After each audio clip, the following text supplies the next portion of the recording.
Hello students, बेटा आज हम जो टॉपिक पढ़ेंगे उसका नाम है रेजोनेंस।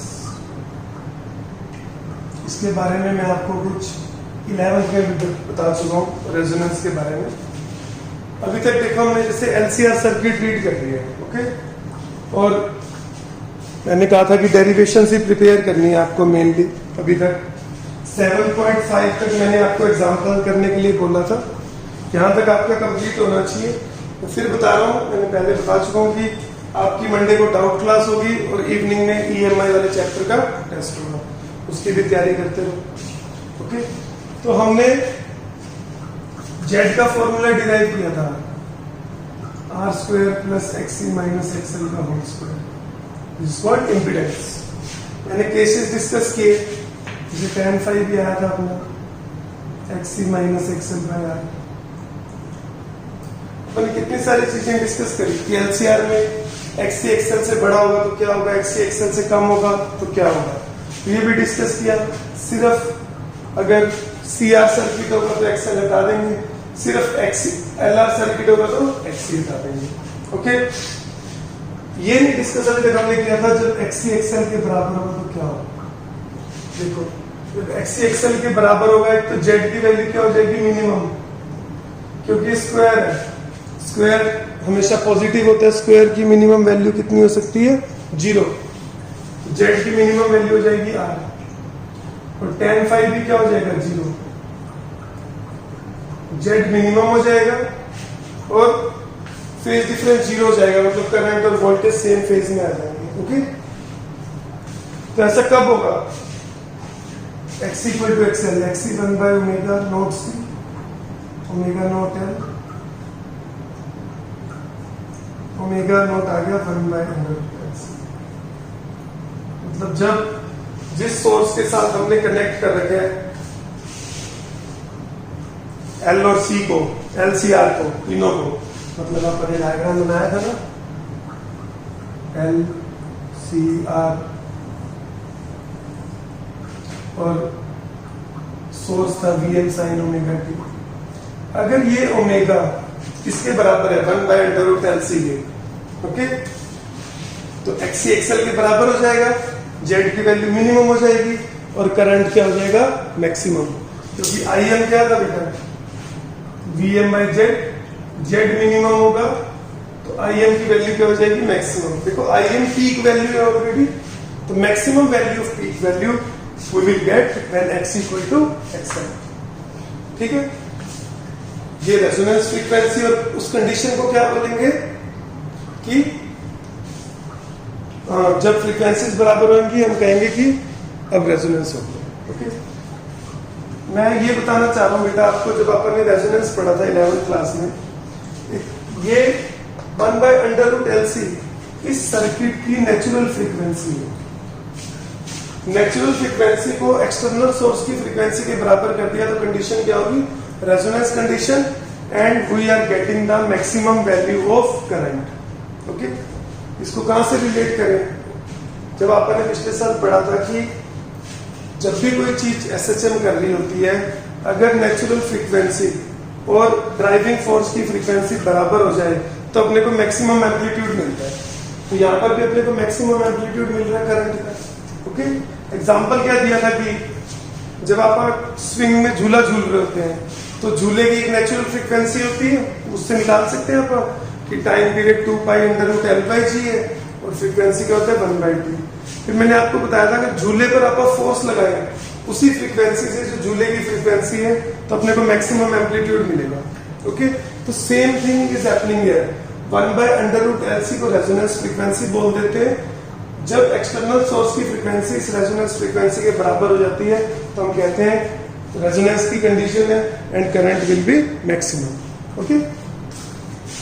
इतनी बात आपको समझ नहीं है तो ये कॉन्सेप्ट बेटा रेडियो ट्यूनिंग में भी यूज होता है। जो आप टीवी पे चैनल चेंज करते हो तो उसमें यही कॉन्सेप्ट यूज होता है। पेपर में आता भी है कि रेडियो ट्यूनिंग कैसे होती है, तो यहाँ पर पढ़ना मैं एक्सप्लेन करूंगा। 248 पेज के बिल्कुल लास्ट पैराग्राफ को पढ़ना, नेक्स्ट पेज तक जाएगा, पूरा रेडियो ट्यूनिंग उन्होंने समझा रखा है। जो उसमें लिख रखे हैं that I will explain it to you.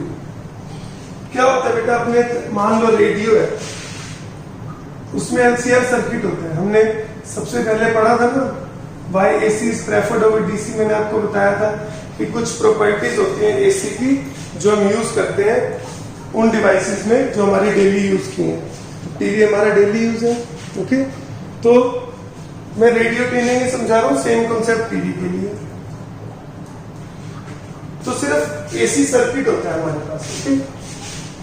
इसमें जो इसे ड्राइव करते हैं, इसे जो सोर्स है वो क्या होते हैं, चैनल्स। मतलब आपके टीवी पे 10 चैनल आते हैं मानो, ओके। बट किसी टाइम पे पर्टिकुलर चैनल चल रहा है, मानो स्टार स्पोर्ट्स चल रहा है। तो क्या होता है बेटा, आपकी टीवी में सारे सिग्नल्स आ रहे हैं, स्टार स्पोर्ट्स का, सोनी का, जी का, बट चलता कोई एक है। तो हम क्या करते हैं उस केस में, वो अलग अलग फ्रीक्वेंसी पर आ रहे थे। सोनी की अलग फ्रीक्वेंसी होगी, स्टार की अलग, जी की अलग।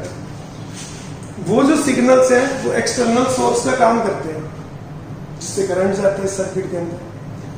तो जिस चैनल की फ्रीक्वेंसी, मतलब मान लो सोनी की जो फ्रीक्वेंसी है वो इस सर्किट की फ्रीक्वेंसी से मैच होगी। सोनी चैनल की फ्रीक्वेंसी ये है, तो सोनी चैनल का करंट क्या हो जाएगा, मैक्सिमम हो जाएगा, और अपने टीवी पे सोनी चैनल से जुड़ेगा, ओके। अब आपको स्टार स्पोर्ट्स चलाना है। जब आप चैनल चेंज करोगे तो क्या होगा, एल और सी में से किसी की वैल्यू चेंज हो जाएगी, मतलब ओमेगा नोट की वैल्यू चेंज हो जाएगी। कैसे चेंज होगी कि नया ओमेगा नोट जो होगा, नई फ्रीक्वेंसी होगी, वो किस फ्रीक्वेंसी पे मैच करेगी, दूसरे चैनल की फ्रीक्वेंसी से। पहले सोनी चल रहा था, एल और सी चेंज कर दिए, अब जो नई फ्रीक्वेंसी सर्किट की वो किसके बराबर होगी, स्टार स्पोर्ट्स के बराबर। तो स्टार स्पोर्ट्स सिग्नल शुरू हो जाएगा। तो जो टीवी सिग्नल्स है वो एक्सटर्नल सोर्स का काम करते हैं, और ये हमारा सर्किट है। तो जब हम चैनल चेंज करते हैं, एल या सी की वैल्यू चेंज कर देते हैं, ओके। एल और सी की वैल्यू चेंज कर रहे हैं, मतलब नेचुरल फ्रीक्वेंसी चेंज कर रहे हैं। ये नेचुरल फ्रीक्वेंसी जिस चैनल की फ्रीक्वेंसी से मैच कर जाएगी, उस चैनल का करंट मैक्सिमम हो जाएगा और वो चैनल चलना शुरू हो जाएगा, ओके। इतनी बात समझिए। रेडियो में रेडियो ट्यूनिंग जब करते हैं उसमें कंफर्म है, बुक में लिखा हुआ है। रेडियो के केस में सिर्फ कैपेसिटेंस चेंज कर जाते हैं। कैपेसिटेंस बढ़ाओगे तो नेचुरल फ्रीक्वेंसी कम हो जाएगी, कैपेसिटेंस कम करोगे तो नेचुरल फ्रीक्वेंसी बढ़ जाएगी। बेसिकली सी चेंज होने पे नेचुरल फ्रीक्वेंसी चेंज होगी। इतने सारे सिग्नल्स आ रहे होते हैं रेडियो में, जिस चैनल की फ्रीक्वेंसी से मैच कर जाएगी वो चैनल चलना शुरू हो जाएगा। This is how we use the properties of AC in radio and TV, okay. ये फॉर्मूला याद रखना। अभी ग्राफ बेटा पर डिस्कस करेंगे, बड़ा इंपॉर्टेंट है, पेपर में भी आता है, उसकी अंडरस्टैंडिंग आपको देखेंगे, अच्छे से समझना उस ग्राफ को, कंसेप्चुअल क्वेश्चन में काम आते हैं। ग्राफ बना रहे हैं आप आईएम का ओमेगा के साथ। अपने को पता है ओमेगा नोट पर, ओमेगा नोट क्या है, रेजोनेंस फ्रीक्वेंसी कितनी थी, 1/√LC। अपने को इस फ्रीक्वेंसी पे मैक्सिमम करंट मिलता है। तो देखो आईएम क्या होता है, VM/Z। Z क्या होता है, √R² + XC - XL²। ठीक है। अब XC XL भी याद होना चाहिए। XC किसके बराबर होता है, 1/ωc, और XL होता है ओमेगा। जब ओमेगा बहुत कम होगा, 0 के आसपास होगा, इसकी वैल्यू बहुत ज्यादा होगी, इसकी वैल्यू 0 के बराबर होगी। ये बहुत ज्यादा, ये बहुत कम है, डिफरेंस बहुत ज्यादा होगा। तो Z की वैल्यू बहुत ज्यादा होगी। Z बहुत ज्यादा होगा तो करंट बहुत कम होगा, मतलब शुरू में करंट 0 होगा। जैसे जैसे ओमेगा बढ़ता जाएगा, ये कम होता जाएगा, ये बढ़ता जाएगा, ये कम हो रहा है, ये बढ़ रहा है, डिफरेंस कम होता जाएगा, Z की वैल्यू कम होती जाएगी। मतलब जब आप 0 से ओमेगा नोट तक जाएंगे, XC कम होता जाएगा, XL बढ़ता जाएगा। कब तक होगा ऐसा, जब तक XC XL के बराबर नहीं हो जाता। जब XC XL के बराबर हो जाता है तो Z की मिनिमम वैल्यू आ जाती है, ओके। उसके बाद क्या होगा, नेचुरल फ्रीक्वेंसी के बाद, अब इस फ्रीक्वेंसी पे XC XL बराबर हो गए थे, अब क्या होना शुरू हो जाएगा, और फ्रीक्वेंसी बढ़ाओगे, XL बड़ा हो जाएगा, XC छोटा हो जाएगा, ठीक है। जैसे जैसे ओमेगा बढ़ता जाएगा, इनका डिफरेंस बढ़ता जाएगा, डिफरेंस बढ़ता जाएगा तो Z की वैल्यू बढ़ती जाएगी और करंट की वैल्यू कम होती रहेगी। तो ऐसा ग्राफ बनता है, इसका सिमेट्रिक होता है ये दोनों साइड, ठीक है। यहाँ पर XC बहुत ज्यादा था, यहाँ XL बहुत ज्यादा है, ओके। नेचुरल फ्रीक्वेंसी तक करंट बढ़ेगा और फिर कम होना शुरू हो जाएगा, ठीक है बेटा। बात में इस पार्ट में इस वाले पार्ट में XC is greater than XL और उस वाले पार्ट में XL is greater than XC। ये चीजें ध्यान रखिए। तो ऐसा ग्राफ बनेगा और ये क्या है, IM की पीक वैल्यू की मैक्सिमम वैल्यू। ओके, और कितनी आएगी रेजोनेंस के टाइम पर, ये याद रखना है, भूल जाते हैं बच्चे की जेड की वैल्यू क्या हो जाती है R, तो IM कितना हो जाएगा VM/R। इनफैक्ट IM क्या है, IM मैक्सिमम, पीक वैल्यू की मैक्सिमम। ओके, फिर जैसे पेपर में ग्राफ ड्रॉ करने के लिए कहते हैं पीक वैल्यू और ओमेगा का ग्राफ ड्रॉ करो, या फिर फ्रीक्वेंसी कह देंगे, एक ही बात है बेटा, ओमेगा 2πf होता है, फ्रीक्वेंसी के साथ भी ऐसा ग्राफ बनेगा। फिर जैसे एक बार पेपर में दो ग्राफ कह दिए थे, ऐसे दे दिए, फर्स्ट ये सेकंड कह दिए, इसमें रेजिस्टेंस R1 है, इसमें R2 है, तो बताओ R1 बढ़े या R2 बढ़े, तो जिसमें करंट कम है उसमें रेजिस्टेंस ज्यादा होगा, सो R1 will be greater than R2। Okay, या वाइस वर्सा दे देंगे क्वेश्चन, कहेंगे दो LCR सर्किट्स हैं, L और C की वैल्यू सेम है, एक में रेजिस्टेंस 100 ओम है, एक में रेजिस्टेंस 200 ओम है, ग्राफ ड्रॉ करो दोनों। तो जिसमें रेजिस्टेंस कम होगा उसमें आप वैल्यू ज्यादा दिखाओगे, जिसमें रेजिस्टेंस ज्यादा होगा उसमें IM की वैल्यू कम दिखाओगे, तो ये ग्राफ ड्रॉ कर दोगे आप। ओके, ये रेजोनेंस का कॉन्सेप्ट हो गया। एक और टर्म इसमें डिफाइन की गई है, क्वालिटी फैक्टर। ओके,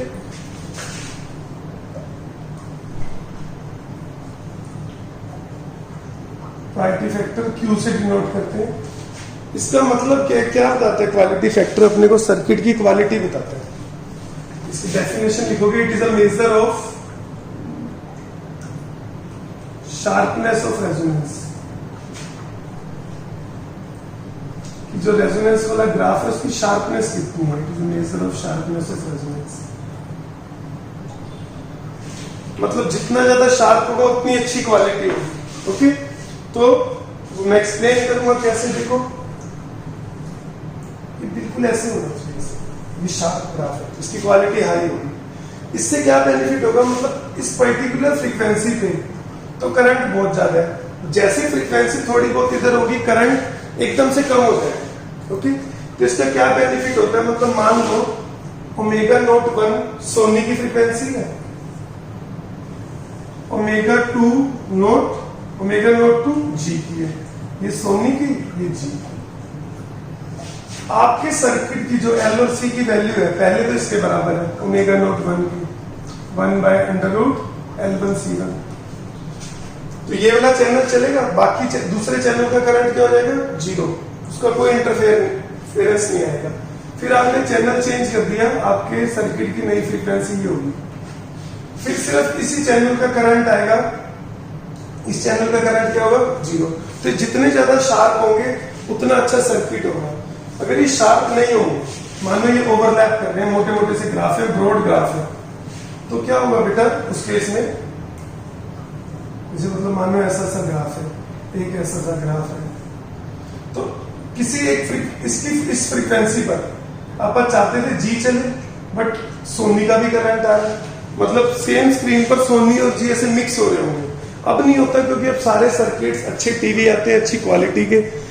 हमारे टाइम पर ऐसा कई बार हो जाता था कि टीवी पर दो चैनल चल रहे होते थे, थोड़ी वीडियो एक की आ रही होती थी, थोड़ी वीडियो एक की, तो वो अच्छी क्वालिटी वाले सर्किट्स नहीं थे। ऐसा होना चाहिए जब ये चल रहा है तो सिर्फ इसका करंट हो, बाकी सबका करंट 0 और किसी का करंट ना आए। तो इस सर्किट जितने ज्यादा शार्प होंगे उतना अच्छा सर्किट होगा। ओके, उसकी क्वालिटी उतनी अच्छी होगी। ये तो इसका मतलब होगा क्वालिटी फैक्टर का।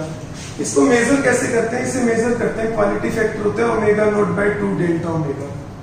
अभी डेल्टा ओमेगा क्या चीज है, मैंने बताया था ये सिमेट्रिक होता है दोनों साइड। ω0 पे मिल रहा है मैक्सिमम करंट, जो ω0 प्लस डेल्टा ओमेगा पे मिलेगा वही ω0 - डेल्टा ओमेगा पे मिलेगा। एक्स उधर प्लस कर दिया, एक्स माइनस कर दिया, सेम करंट मिलेगा। तो डेल्टा ओमेगा क्या होता है, ω0 प्लस डेल्टा ओमेगा वो फ्रीक्वेंसी जहां पर अपने को ये मैक्सिमम करंट था, यहाँ पर अपना पीक वैल्यू की मैक्सिमम वैल्यू, तो जहां पर इस मैक्सिमम वैल्यू का 1/√2 करंट मिलता है वैसे डिफाइन करते हैं omega naught plus delta omega, वो फ्रीक्वेंसी जहां पर मैक्सिमम करंट का 1/√2 टाइम्स हो जाएगा। तो 2 डेल्टा ओमेगा को बोलते हैं bandwidth of the circuit.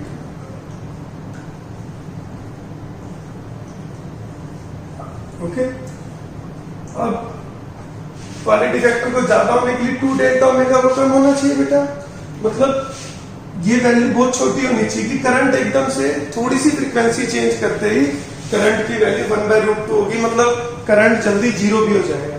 Okay, तो जितना ज्यादा शार्प होगा 2 डेल्टा ओमेगा उतना कम होगा, क्वालिटी उतनी अच्छी होगी। तो ये याद रखना 2 डेल्टा ओमेगा पे बैंडविड्थ ऑफ द सर्किट, ये जितनी कम होगी सर्किट की क्वालिटी उतनी अच्छी होगी। तो डेरिवेशन की जाती है क्योंकि अपने को पता है डेल्टा ओमेगा क्या है कि ओमेगा नोट में डेल्टा ओमेगा जोड़ेंगे तो उस फ्रीक्वेंसी पे जो हमें करंट मिलेगा वो मैक्सिमम का क्या मिलेगा 1/√2 टाइम्स। तो डेरिवेशन है वो सिलेबस में नहीं है सच, अपने उससे डिराइव करके आता है इसका आंसर ओमेगा नोट L/R। तो ये दोनों फॉर्मूले याद रखने क्वालिटी फैक्टर के। क्वालिटी फैक्टर कैसे इंक्रीज कर सकते हैं? L को इंक्रीज कर दो या R को डिक्रीज कर दो, अगर पेपर में पूछ लेते हैं। और ये भूलना नहीं है ओमेगा नोट किसके बराबर है? 1/√LC resonance frequency. ओके, तो ये पूरा टॉपिक रेजोनेंस का है। तो इसमें देखो बेटा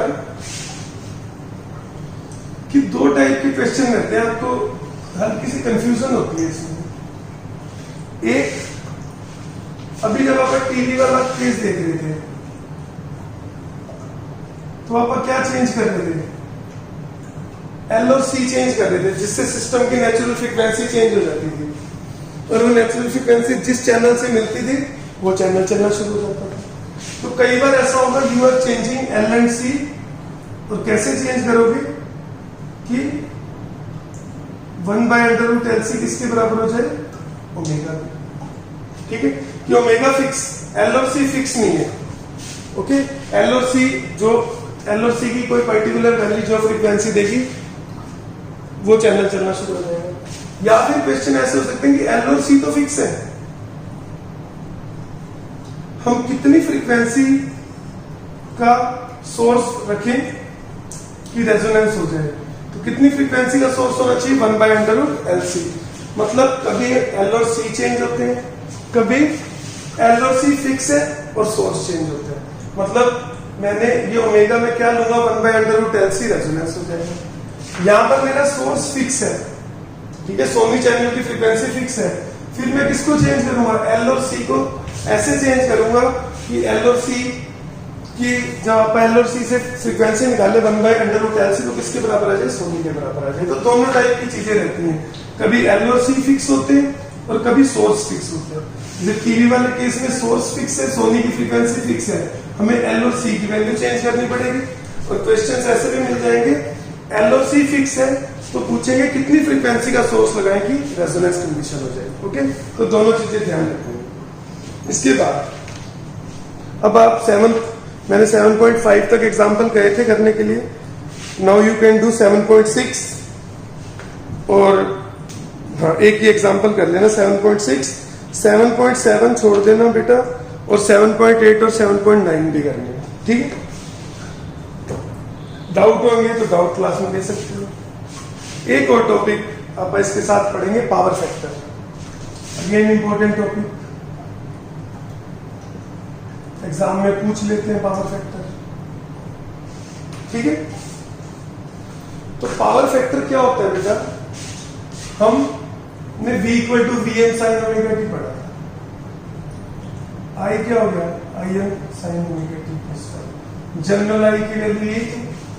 इंस्टेंटेनियस पावर क्या लिखोगे? VI। क्या बन जाएगा? Vm sin omega T Im sin omega T plus 5। ठीक है, ये बन गया Vm Im 2 sin है sin। मतलब आप क्या करेंगे? 2 से मल्टीप्लाई करते हैं ऊपर नीचे, 2 sin omega T sin omega T plus 5। ठीक है, अब क्या कहते हैं? 2 sin है sin b का क्या फॉर्मूला होता है ये आपको आना चाहिए, इसे याद कर लेना। ओके, कि 2 sin है sin b का मैं अलग से लिख कर दे दूंगा आपको। कि 2 sin A sin B का क्या फॉर्मूला है, और फिर वो फॉर्मूला यूज करेंगे आप इसके अंदर, ठीक है। तो 2 sin A sin B का फॉर्मूला होता है, अलग से साइड पर लिख लेंगे, cos of A minus B minus cos of A plus B, ये फॉर्मूला यूज करेंगे। डेरिवेशन आती है बेटा पावर फैक्टर की, मैं समझाऊंगा जब आप डिराइव कर लेंगे कि पावर फैक्टर क्या है और क्वेश्चन में क्या लिखा होगा पावर फैक्टर की डेरिवेशन करने के लिए।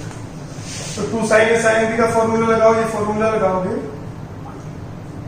ये आ जाएगा cos phi minus cos 2 omega T plus five. अब एवरेज पावर, इसका पूरी का एवरेज करोगे एंगल ब्रैकेट्स में, ये कांस्टेंट है Vm Im/2 cos फाइव, और cos 2 ओमेगा, इन सब की एवरेज वैल्यू क्या होती है 0, तो एवरेज पावर ही आ गई अपने पास। देखो आप तो कर लोगे अपने आप, तो इसको ऐसे लिख सकते हैं Vm/√2 Im/√2 cos फाइव, ये क्या बन गया Vrms Irms cos फाइव। इस फॉर्मूले को बेटा कैसे भी याद रख सकते हो, Vm Im की टर्म्स में याद रख लो, Vrms Irms, या आप Im को क्या लिख सकते हैं Vm/Z, उस फॉर्म में याद रख लो, या Irms को क्या लिख सकते हैं Vrms/Z। तो Im की फॉर्म Irms Vrms, या सिर्फ I सिर्फ V, कि Im की जगह Vm/Z डाल दो, या Irms की जगह Vrms/Z डाल दो। ये जो cos फाइव है इसी को बोलते हैं पावर फैक्टर। बच्चे गलती कर जाते हैं, बच्चों को लगता है कि फाइव पावर फैक्टर है, ये गलती हो जाती है, बट आपको याद रखना है cos फाइव पावर फैक्टर है, ओके। तो पेपर में लिखाएगा derive the expression for power factor, तो cos फाइव, और ये फॉर्मूला भी याद रखना है Vrms Irms cos फाइव। और देखो हमारा एक टाइप से रिवीजन हो जाएगा प्रीवियस टॉपिक्स की पावर का। प्योर रेजिस्टिव सर्किट था जो,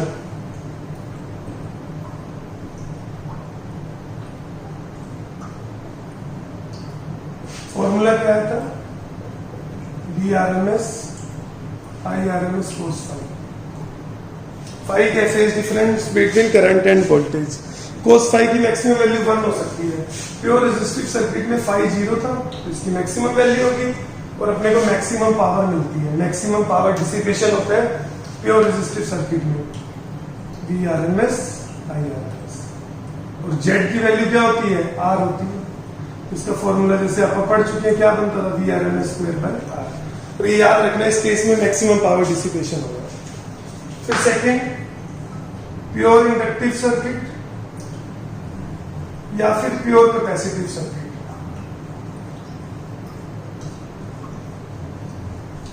पेपर में आता है कि प्रूव करो इनमें एवरेज पावर 0 होती है।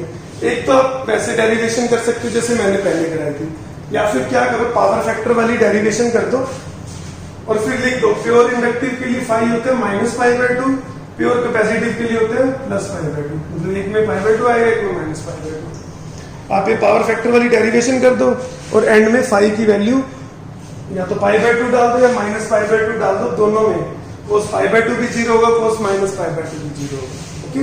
cos x की भी वही वैल्यू होती है, cos ऑफ -x की भी वही वैल्यू होती है। Basically cos of -x cos x के बराबर होता है, साइन में होता है, sine of -x sin x के बराबर होता है। तो ये डिराइव करके फाइव की वैल्यू π/2 या -π/2 डाल दो, एवरेज पावर क्या आ जाएगी 0,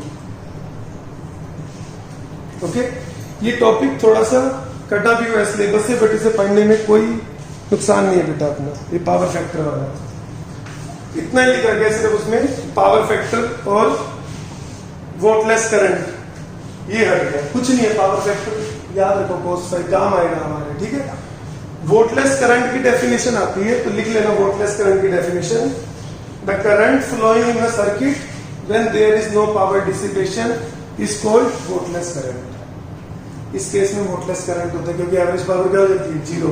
तो प्योर इंडक्टिव और प्योर कैपेसिटिव सर्किट में जो करंट फ्लो होता है दैट इज वोल्टलेस करंट। क्या डेफिनेशन है? The current flowing in a circuit when there is no power dissipation. Okay, और भी आप वोल्टलेस करंट याद रख सकते हो कि वोल्टलेस करंट किसके बराबर होता है? देखो फॉर्मूला क्या होता है पावर का? V इंटू आई। ये V है, ये I है। IRMS cos फाई, ये तो अपने को पावर दे रहा है, मतलब इसके अगर दो कंपोनेंट्स हो तो जो साइन फाई वाला कंपोनेंट है वो पावर में हेल्प नहीं देता, तो वोल्टलेस करंट किसके बराबर होता है? IRMS sine phi. ओके, ये ध्यान रख सकते हो। तो सिलेबस में से बस इतने इन्होंने काटा है कि वोल्टलेस करंट की वोल्टलेस करंट एक डेफिनेशन थी और ये पावर फैक्टर, तो इसको पढ़ने में कोई दिक्कत नहीं है। फिर third case LCR circuit. LCR में क्या होगा बेटा? tan phi XC minus XL by R होगा। अब आप पावर फैक्टर भी बता सकते हैं, cos phi क्या होगा? R by Z, impedance triangle से।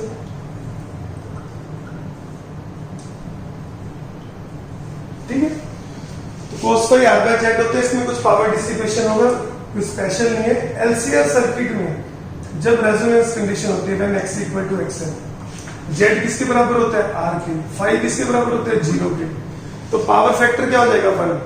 प्योर रेजिस्टिव सर्किट में पावर फैक्टर 1 है। LCR सर्किट में जब x xl के बराबर होगा तब भी पावर फैक्टर क्या है? 1। और यहां पर power factor r by z है। प्योर इंडक्टिव और प्योर कैपेसिटिव सर्किट में पावर फैक्टर 0, याद रखना। तो यहां पर भी क्या होगा? Maximum power dissipation. दो केस है मैक्सिमम पावर डिसिपेशन के, तो किसके बराबर रह जाएगा? VRMS IRMS। आप लिख सकते हो IRMS को VRMS बाय Z, और Z की वैल्यू क्या होती है इस केस में? R। इस बात का ध्यान रखना। ओके, अब आप लोग 7.7 और 7.7 एग्जाम्पल छोड़ना है, 7.6, 8, 9 ये सारे एग्जाम्पल करो। ठीक है, इसमें बस अपने दो ही टॉपिक रहेंगे चैप्टर में, एक LC ऑसिलेशन, एक ट्रांसफॉर्मर्स, वो हम नेक्स्ट लेक्चर्स में कंप्लीट करेंगे। Okay, thank you.